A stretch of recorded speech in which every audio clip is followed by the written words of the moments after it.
अस्सलाम वालेकुम। मेरा नाम कदस भट्ट। इस वीडियो में आपके साथ मैं क्रिप्टो मार्केट की ताज़ा तरीन न्यूज़ अपडेट्स वगैरह शेयर करूंगा, साथ क्रिप्टो से रेलिवेंट भी तजिया।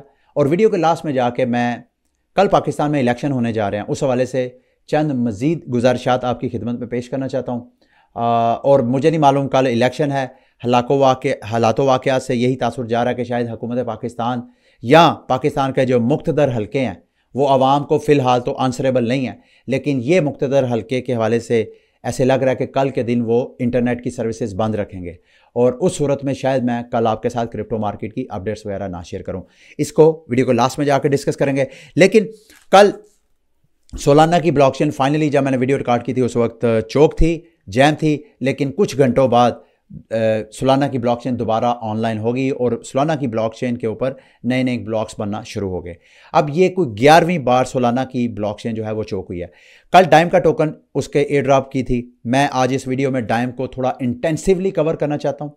मैं थोड़ी देर में आपके साथ सारी मालूमात शेयर करता हूँ कि डाइम जो है, डायमेंशन का जो डाइम टोकन है, अगर आपको एयर ड्रॉप मिला है तो वो कैसे क्लेम कर सकते हैं, अगर नहीं मिला तो क्या डायमेंशन का ये जो डाइम टोकन है, क्या मार्केट में एक अनदर अपॉर्चुनिटी है जिसको आप ड्यू डिलिजेंस करके, जिसमें आप पार्टिसिपेट करें, अपने आप को एंगेज करें।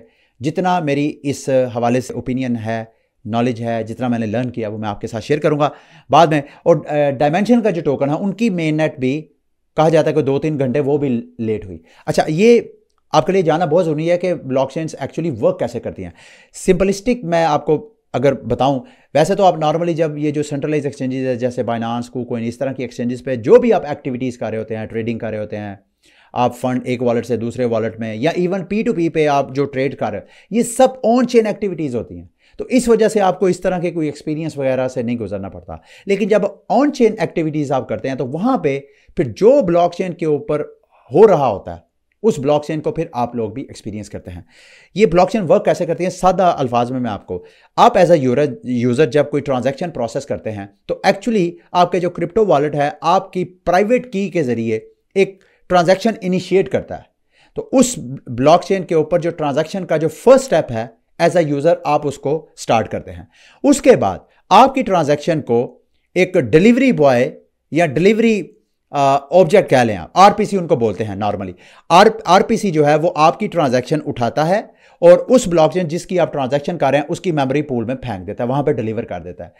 अच्छा, ये आरपीसी इटसेल्फ एक अलग सीन है। यानी एक तो ब्लॉकचेन की अपनी जो ट्रांजैक्शन स्पीड है, फिर उसका लोड को उठाने का ये मैकेनिज्म है वो अलग है, और आरपीसी का अलग है। तो आरपीसी की भी एक लिमिट है। फॉर एग्जांपल, अगर कोई ब्लॉकचेन उसकी ट्रांजैक्शन स्पीड बहुत अच्छी है, वो लोड बहुत ज़्यादा उठा सकती है, लेकिन आरपीसी उसके पास अगर बड़ी माठी है, जो कोरियर सर्विस है, आप आसान अल्फाज में समझाने के लिए आपको बता रहा हूँ, ये जो आरपीसी कोरियर सर्विस है वो अगर माठा है तो भी उसकी ब्लॉकचेन की हाई स्पीड होने का कोई फ़ायदा नहीं है।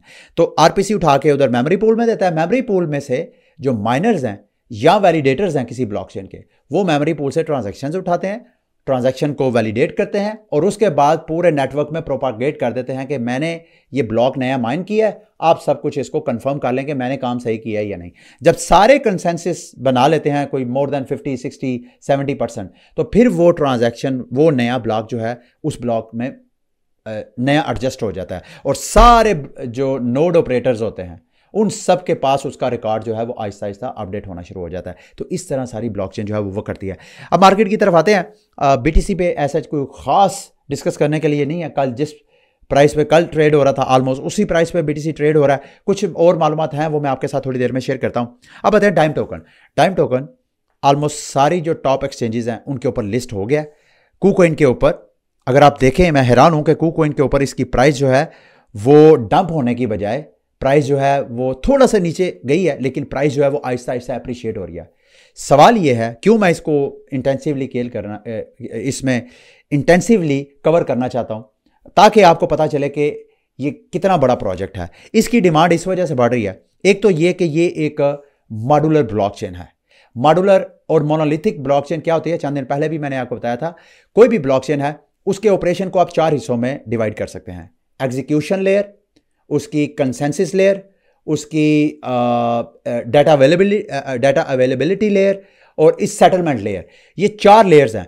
कुछ मार्केट की जो पुरानी ब्लॉकचेन है जैसे बिटकॉइन, इथेरियम, ये मोनोलिथिक ब्लॉकचेन है। इसका मतलब यह है कि ये सारे जो ऑपरेशंस की लेयर्स हैं ये सारे के सारे ये खुद काम करते हैं। जबकि जो मॉड्यूलर ब्लॉकचेन है वो ऐसी ब्लॉकचेन होती है जो कि इन चारों ऑपरेशंस को अलग अलग डील करती है, तो इनके लिए वो अलग अलग सर्विसेज भी प्रोवाइड कर देती हैं। तो ये जो डाइम है अनदर मार्केट में मॉड्यूलर ब्लॉकचेन। अब आप सोच सकते हैं कि यार जब मार्केट में ऑलरेडी मॉड्यूलर ब्लॉकचेन्स हैं तो डायमेंशन का क्यों?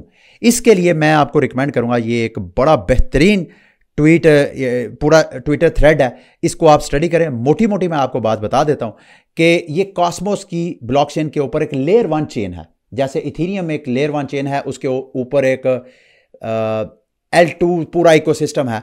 बिल्कुल डायमेंशन भी एक लेयर 1 चेन है, इसकी भी जैसे मैंने आपको कहा कि कई लेयर्स होती हैं। ये इस अपने ऊपर इथेरियम की तरह रोलअप्स वगैरह प्रोवाइड करेंगे और मार्केट में इसकी डिमांड इस वजह से बढ़ रही है क्योंकि ये चूंकि बिल्कुल नई लेयर 1 ब्लॉकचेन मार्केट में आई है। जब ये अपने रोलअप्स वगैरह ऐड करेंगे तो जो डाइम टोकन के स्टेकर्स होंगे उनको वो नए जो एप्स लॉन्च होंगे डाइम की चेन के ऊपर, वो उनको अपने टोकन जो है एयर ड्रॉप करेंगे। तो इस वजह से जो डाइम टोकन है उसकी डिमांड अभी भी बढ़ रही है और मैं समझता हूं आगे भी बढ़ सकती है। अब इस सिचुएशन में अगर तो आपको टोकन एयर ड्रॉप मिला है और अब आप कैसे क्लेम कर सकते हैं, बड़ा सिंपल है। ये वीडियो के डिस्क्रिप्शन में आपको लिंक मिल जाएगा, इस लिंक को खोलें, अपने मेटामास्क में सबसे पहले जो डायमेंशन है उसका नेटवर्क ऐड करें, वॉलेट कनेक्ट करने के बाद ऐड टू मेटामास्क करें। जब आप मेटामास्क करेंगे तो आपके वॉलेट में डाइम टोकन आ जाएंगे जितने भी आपको मिले हैं। मुझे तकरीबन 474 डाइम टोकन मिले थे।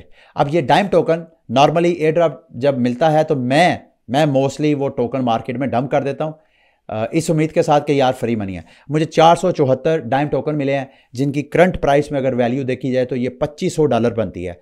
मेरे दोस्तों भाइयों, मैंने मार्केट में डंप नहीं किया और मैंने इनको स्टेक कर दिया। मैंने जो स्टेकिंग की है लिंक वीडियो के डिस्क्रिप्शन में आपको मिल जाएगा। अगर आपको एयर ड्रॉप मिला है या मार्केट में आप डाइम टोकन बाय करके उनको स्टेक करना चाहते हैं, मैंने स्टेकिंग क्यों की है? क्योंकि मैं समझता हूं कि ये बिल्कुल नई मार्केट में ब्लॉकचेन है। अगर तो ये हाइप क्रिएट करती है और इसकी ब्लॉकचेन के ऊपर नए नए अगर प्रोजेक्ट्स लॉन्च होते हैं तो वो प्रोजेक्ट लाजमी, क्योंकि वो जो जितने रोलअप्स वगैरह लॉन्च होंगे वो रोलअप्स अपनी सिक्योरिटी डाइम से, सिक्योरिटी कंसेंसस सेटलमेंट सारी वो डाइम की से लेंगे। तो जो डाइम के जो सिक्योरिटी प्रोवाइडर्स हैं यानी जो डाइम टोकन के स्टेकर्स हैं उनको वो अपना एयर ड्रॉप कर सकते हैं। तो इस वजह से मैंने जितने मेरे टोकन थे मैंने डंप करने की बजाय मैंने यहाँ पे स्टेक कर दिए हैं और स्टेकिंग रिवार्ड भी इस वक्त जब मैं वीडियो रिकॉर्ड कर रहा हूँ मोर देन 80% है। तो ये देखें, मैंने वैली डाओ को 370 डाइम इनको स्टेक किए हैं और 100 मैंने कैपलर को किए हैं। यहाँ वैली डाओ को क्यों किया है? क्योंकि वैली डाओ ने ट्वीट किया है यहाँ पे, अगर आप देखें, to celebrate the launch of Dymension mainnet we will be airdropping video. इन्होंने अपने टोकन एयर ड्रॉप करने की अनाउंसमेंट किया कि अगर आप हमें डेलीगेट करेंगे अपने डाइम टोकन तो हम आपको टोकन एयर ड्रॉप करेंगे। तो मैंने इनको टोकन एयर ड्रॉप किए हैं। दूसरा, अगर आप डिसेंट्रलाइज रहना चाहते हैं, बाय करना चाहते हैं, तो आप कैपलर वॉलेट ऑस्मोसिस की चेन पे कनेक्ट करके तो यहां पर भी आप डाइम टोकन जो है खरीद सकते हैं। सुबह मैं जब चेक कर रहा था सेंट्रलाइज एक्सचेंजेस पे और ऑस्मोसिस के ऊपर डाइम टोकन की प्राइस में अच्छी खासी फर्क था और एक आर्बिट्राज अपॉर्चुनिटी बनती थी। लग रहा है जब मैं वीडियो रिकॉर्ड कर रहा हूं तो ऑलरेडी मार्केट के जो प्लेयर्स हैं उन्होंने इस आर्बिट्राज अपॉर्चुनिटी से फ़ायदा उठा लिया है। अब आप इसको स्टडी करने के बाद ये कि डाइम टोकन क्या है, क्या आपको ये मार्केट से बाय करना चाहिए या नहीं, अगर आप चाहें तो यहाँ पे अभी तो बिल्कुल कल इसकी लिस्टिंग हुई है, तो अभी मुझे लग रहा है कि आइंदा 1-2 दिन मजीद इसमें वोलाटिलिटी नज़र आ सकती है। तो इस सूरत में अगर आपने डाइम में कोई ट्रेडिंग करके बेनिफिट उठाना है तो KuCoin is your best friend. अगर आप डाइम टोकन को बाय करना चाहते हैं, अगर तो आप ट्रेडिंग करना चाहते हैं तो फिर आप सिर्फ ग्रिड बॉट ट्रेड करें।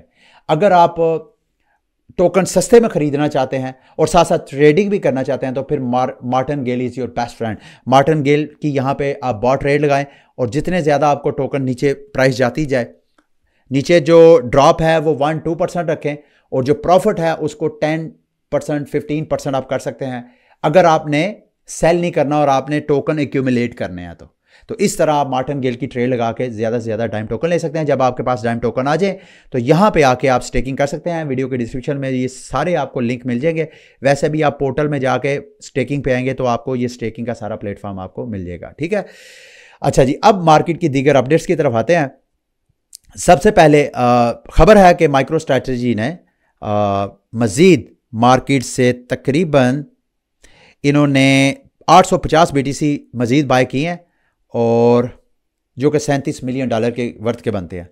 दूसरा मार्केट की न्यूज़ ETF के हवाले से रिपोर्ट किया जा रहा है कि जब से अमेरिका में स्पॉट ETF हुआ है, फॉर द फर्स्ट टाइम जो ब्लैक रॉक है उस पे जो इनफ्लो है वो लोएस्ट रहा है 45 मिलियन। आई डोंट नो, मज़ीद चंद दिन कभी ज़्यादा कभी कम भी रहा है, ये मैं ऊपर देख रहा था। 26 जनवरी को भी 87 मिलियन सिर्फ हुआ है, तो फिर उसके बाद दोबारा 200 प्लस भी होता गया। तो पता नहीं ये अब आहिस्ता आहिस्ता रुझान कम होगा या दोबारा कम और ऊपर नीचे होता रहेगा। ठीक है, उसके बाद जी बड़ी खबर मेरी नज़र में, सिक्योरिटी एंड एक्सचेंज कमीशन ने जो ईथर का स्पॉट ETF है उसका जिसका था उसका भी मज़ीद डिले कर दिया, और मोस्ट लाइकली ये आपको ये जो डेडलाइन आ रही है मई जून जुलाई के महीने में, उस डेडलाइन में आपको एक बड़ी मैसिव न्यूज़ आ सकती है। और मुझे ऐसा लग रहा है कि शायद उस वजह से पिछले 24 घंटों में इथीरियम की प्राइस सबसे अच्छा परफॉर्म कर रही है कंपेयरिंग विद टॉप 10 जो क्रिप्टो प्रोजेक्ट्स हैं उसमें। और एक और जिस वजह से इथीरियम की प्राइस पम्प कर सकती है उसकी वजह ये है, इथीरियम का डेनकन अपग्रेड वो आज उसकी जो तीसरी टेस्टनेट है होलिस की, उसके ऊपर ये आज फाइनली हो जाएगा, और उसके बाद फिर एन मुमकिन है अगले चंद दिनों या हफ्तों के अंदर अंदर फिर मेन चेन पे भी इथीरियम का ये अपग्रेड हो जाएगा, जिसकी वजह से ना सिर्फ इथीरियम की गैस फीस बहुत हद तक कम हो जाएगी, बल्कि इथीरियम के ऊपर जो लेयर 2 चेन्स हैं वो सारी उनकी ट्रांजैक्शंस भी काफ़ी हद तक आपको कम होती हुई नज़र आएंगी। ठीक है, उसके बाद जी हांगकांग के हवाले से ये भी मेरी नज़र में एक मैसिव न्यूज़ है। हांगकांग अपना स्टेबल कॉइन लॉन्च कर रहा है जो कि चाइनीज़ युआन के पेज होगा, ये भी एक मैसिव न्यूज़ है। उसके बाद थाईलैंड के बारे में रिपोर्ट किया जा रहा है कि उन्होंने बिटकॉइन और क्रिप्टो करेंसी के जो जितने टैक्सेस हैं उन सब को उन्होंने ख़त्म कर दिया ताकि उनके मुल्क में ये इंडस्ट्री जो है वो फले फूले। साउथ कोरिया के हवाले से रिपोर्ट किया जा रहा है कि साउथ कोरिया जो है वो stricter punishment for crypto trading offences, यानी कोई अगर स्कैम करता है, फ्रॉड करता है, तो उसकी पनिशमेंट भी इन्होंने 15 साल कैद की, यानी लाइफ सेंटेंस आप समझ लें, वो सज़ा का इन्होंने अनाउंस, वो मेरे ख्याल इस साल के मिड में जाके वो करेंगे कानून साजी इस हवाले से। अच्छा जी, अगली गुड न्यूज़ है, बैंकरप्ट फर्म 3 एरोज कैपिटल और ब्लॉकीफाई का आपस में सेटलमेंट हो गया, जज ने बाकायदा इनको गो हेड कह दिया। और दूसरा, रोनन की प्राइस डंप हो रही है, अच्छा खासा पंप की, अब दोबारा डंप इस वजह से हो रही है क्योंकि बड़े बड़े जो मार्केट मेकर्स थे वो आप प्रॉफिट टेकिंग कर रहे हैं, जिनमें से नाम इस वक्त ऑन चेन डाटा ये कह रहा है आरका इन्वेस्टमेंट ने कोई तकरीबन 5.7 मिलियन के जो रोनन ब्रिज किए थे और उससे अब वो प्रॉफिट टेकिंग कर रहे हैं। ठीक है, ये थी सारी न्यूज़ और अपडेट्स वगैरह। एयर ड्रॉप के हवाले से मैं कुछ मालूमात आपके साथ शेयर करना चाहता हूँ। ये बड़ा अच्छा पेंडल इंटर्न ने ये एक ट्वीट लिखा है जिसमें वो आपको बता रहा है कि अगर आपने पेंडल फाइनेंस के जो पॉइंट्स हैं वो आपने अर्न करने हैं, दो आपके पास मेथड है। एक तो आप जो वेल मार्केट है उसकी जो प्री मार्केट है वहाँ पे जाके भी आप पॉइंट्स बराह रास्त खरीद सकते हैं। अगर आपने वहाँ नहीं खरीदना तो आप पेंडल फाइनेंस पे आप ये ट्रेड ले सकते हैं और बड़ा अच्छा एनालिसिस है, मैं आपको रिकमेंड करूँगा। अगर तो आप आइगन लेयर के पॉइंट्स के ऊपर नजर रखें। याद रखिएगा इस वक्त जब मैं वीडियो रिकॉर्ड कर रहा हूँ तकरीबन 3.5 बिलियन से ज़्यादा का TVL हो गया है आइगन लेयर का, और ये मज़ीद इंक्रीज़ हो रहा है। ये इथीरियम की गैस फीस इस वक्त जब मैं वीडियो रिकॉर्ड कर रहा हूँ अभी भी काफ़ी हाई है। ये नॉर्मली ये आइगन लेयर की जो कैप लिमिट थी वो ओपन होने से पहले ये 12, 13 और मैक्सिमम 20, 18 इस रेंज में थी, जो बढ़ के वो 40, 50 से कम हो गई। इस वक्त फिर दोबारा जो है वो गैस फीस थोड़ी कम हुई है। तो ये बहुत अच्छा आर्टिकल है, इसको आप स्टडी करें ताकि आप अगर इस तरह भी इस मार्केट से भी अपॉर्चुनिटी उठाना चाहें तो आप उठा सकते हैं। यहाँ पे आप चार्ट में अगर आप पिक्चर देखें वो कहता है जी कि अगर आप for example YT token buy करते हैं किसी का भी, इथरफाई का, कैपलर डाओ का, या इस तरह एक दो और मार्केट्स हैं, वहाँ पे YT बाय करते हैं आइगन लेयर की पॉइंट अर्न करने के लिए। तो फॉर एग्जांपल अगर आप एक बाय करते हैं तो उसकी प्राइस है $142। तो जब वो रेंजो का अगर आप बाय करते हैं तो वो 77 डेज में मैच्योर हो जाएगा। तो $142 के बदले आपको 77 डेज के अंदर 1848 पॉइंट्स मिलेंगे। और उनकी अगर वेल्स मार्केट में प्राइस देखें इस वक्त करंट, अगर आप 142 तो आपको 15 सेंट वहाँ पे पर पॉइंट की प्राइस मिली अगर आप बाय करना चाहें। लेकिन अगर आप रेंजो का YT बाय करेंगे पेंडल फाइनेंस से तो आपको तकरीबन 7-8 सेंट पे तकरीबन 50% डिस्काउंट पे आपको मिल सकता है। फ़र्क सिर्फ यह है कि दोनों जगह पे आप जब एक बार बाय कर लेंगे, बेशक YT या आप वेल मार्केट में जाके, तो वो आपकी जेन्युइन बाइंग है। वो जो भी आप पैसा इन्वेस्ट करेंगे वो पैसा आपको दोबारा नहीं मिलेगा, बदले में आपको पॉइंट्स लाजमी मिलेंगे। तो इसकी अगर आप ट्रेड करना चाहें तो आप ट्रेड कर सकते हैं। अच्छा, जो ब्लास्ट है उसके ऊपर एक अनदर फ्यूचर ट्रेडिंग प्लेटफॉर्म है, ये मैं आपको रिकमेंड करूंगा। अगर आप करना चाहें तो इसका लिंक मैं वीडियो की डिस्क्रिप्शन में आपके साथ शेयर कर दूंगा। बल्कि मैं ये आपके साथ ये ब्लास्ट कोर आपके साथ शेयर करूंगा। इस ब्लास्ट कोर को आप बुकमार्क कर लें इस वेबसाइट को, तो नए नए जो ब्लास्ट के ऊपर नए नए जो प्रोटोकॉल हैं उनकी यहाँ पे लिस्टिंग होती रहती है। तो उस लिस्टिंग पे कुछ क्वेस्ट होती हैं, उनके सोशल मीडिया को फॉलो वगैरह करना होता है। तो इस तरह करके तो आप यहाँ पे नए नए ब्लॉकचेन्स का भी आपको पता चलता जाएगा और साथ साथ आप ब्लास्ट कोर की भी एयरड्रॉप फार्मिंग कर रहे होंगे। ठीक है, उसके बाद जीटा चेन की ये लॉन्च पार्टी चल रही है, इसमें वीडियो के डिस्क्रिप्शन में मैं आपको लिंक दे दूंगा। ये मुख्तलिफ प्लेटफॉर्म में जाके आपने जीटा के ऊपर कुछ एक्टिविटीज़ करनी है और बदले में आपको OETs मिलेंगे। ये शायद बाद में एयर ड्रॉप के हवाले से आपके काम आएंगे। और लास्ट में जी टारामोची जो गेम है शाई गेम्स के ऊपर, इनकी कल मेरा ख्याल है NFTs वगैरह की मिंटिंग हो रही है, फ्री मिंटिंग। तो ये पूरा एक आर्टिकल है, अगर आप स्टडी करना चाहें तो इसका लिंक भी वीडियो की डिस्क्रिप्शन में आपको मिल जाएगा, आप इसको स्टडी कर सकते हैं। लास्ट में फाइनली इलेक्शन देखें, इस वक्त पाकिस्तान में इलेक्शन होने जा रहे हैं। आप में से कुछ लोग माशाल्लाह जो मेरी कम्युनिटी है उनमें से मेजॉरिटी, ओवरवेलमिंग मेजॉरिटी ऐसी है जिनको ऑलरेडी इतना शऊर है कि किस पार्टी को उन्होंने वोट देना है। मैं आप लोगों को सिर्फ इस इलेक्शन में नहीं, आइंदा से अगर आपने पाकिस्तान के पॉलिटिकल इस स्ट्रक्चर में आपने हिस्सेदार होना है, बीइंग अ वोटर, पाकिस्तान का शहरी है, आपका हक है और आपकी ज़िम्मेदारी भी है। अगर आपने पाकिस्तान की सियासत में अपने बच्चों के मुस्तकबिल के लिए, अपने मुस्तकबिल के लिए, अपनी नस्लों के मुस्तकबिल के लिए आपने एक्टिव होना है, तो आज अपने साथ एक वादा करें कि पाकिस्तान में जो पॉलिटिकल पार्टीज़ हैं इनको इनके नाम से नहीं, वैसे इनको 3 हिस्सों में बड़ी आसानी के साथ डिवाइड कर सकते हैं। जो हमारे मुल्की हालात हैं उसके तनाजुर में मैं आपको बता रहा हूँ, ज़रूरी नहीं हर मुल्क में ऐसा हो। ऐसी पॉलिटिकल पार्टीज़ आपको हिस्ट्री में भी नज़र आएंगी और शायद आइंदा मुस्तकबिल करीब में भी इसी तरह हमें नज़र आए। उन पॉलिटिकल पार्टीज़ को आप 3 हिस्सों में डिवाइड कर सकते हैं। एक ऐसी पार्टी होगी जो कि एस्टेब्लिशमेंट या मुक्तदर हल्के या जो खलाई मखलूक है उसकी फेवरेट होगी, उसके करीब होंगी। कुछ ऐसी पॉलिटिकल पार्टीज़ होंगी जो कि उसके एंटी होंगी, या एक हो सकती है या एक से ज़्यादा हो सकती है। नॉर्मली होता ये है कि एक ही, हमारा हिस्ट्री यही बताती है कि एक मेजर पॉलिटिकल पार्टी जो है वो अगेंस्ट हो जाती है। और तीसरी आपको जो नज़र आएगी वो है न्यूट्रल, जो कि अपने आप को समझते हैं कि हमारी बारी नहीं आएगी। वो चूँकि एक तो उनका पॉलिटिकल स्टेचर इतना नहीं ज़्यादा होता, और दूसरा वो वैसे भी समझते हैं कि साडा लेना देना, हमारा लेना देना इससे क्या है। तो आपने आइंदा से अगर अपने मुल्क को संवारना है तो हमेशा जो भी पॉलिटिकल पार्टी मुक्तदर हल्के के खिलाफ होगी आपने उसको वोट कास्ट करना है, अगर आपने इस मुल्क को संवारना है। जैसे कि कल की वीडियो में भी मैंने आपको बताया था कि एक बार हम एक कौम बन के अपना जो ताकत है उसको इकट्ठा कर लें। वोट की ताकत एक बार हम अपने मुक्तदर हल्के को बता दें। हम मुक्तदर वोट डालना, इसका यह मतलब नहीं मुक्तदर हल्के के आप खिलाफ हैं। आपने सिर्फ उनको यह एहसास दिलाना है कि आपने हिस्ट्री में जितने भी आपको हमने इख्तियार दिया कि आप हमारे लिए फैसले करें, आपके वो फैसले तजर्बा साबित हुए और आपका हर तजर्बा अगले चंद सालों के बाद आपने खुद रिवर्स किया। तो अब प्लीज़ इसको बंद कर दें, अब अवाम को फैसला करने दें। अवाम अपना एक बार, फॉर एग्जांपल अभी ये जो इलेक्शन हो रहे हैं इसमें अवाम किसी ऐसी पॉलिटिकल पार्टी को गलत फैसला करके सेलेक्ट कर देती है और हम उसको इक़्तिदार मुंतकिल कर देते हैं। वो अवाम जिसने वोट कास्ट किया होगा वो उसको भुगतेगी और अगले इलेक्शन में उसका वो रिवेंज लेगी। फिर इस तरह आहिस्ता आहिस्ता आहिस्ता आहिस्ता अगर अवाम के पास ताकत आ जाएगी तो हम अवाम अपने इस सियासी निज़ाम को दुरुस्त कर सकते हैं, अपनी गवर्नेंस को।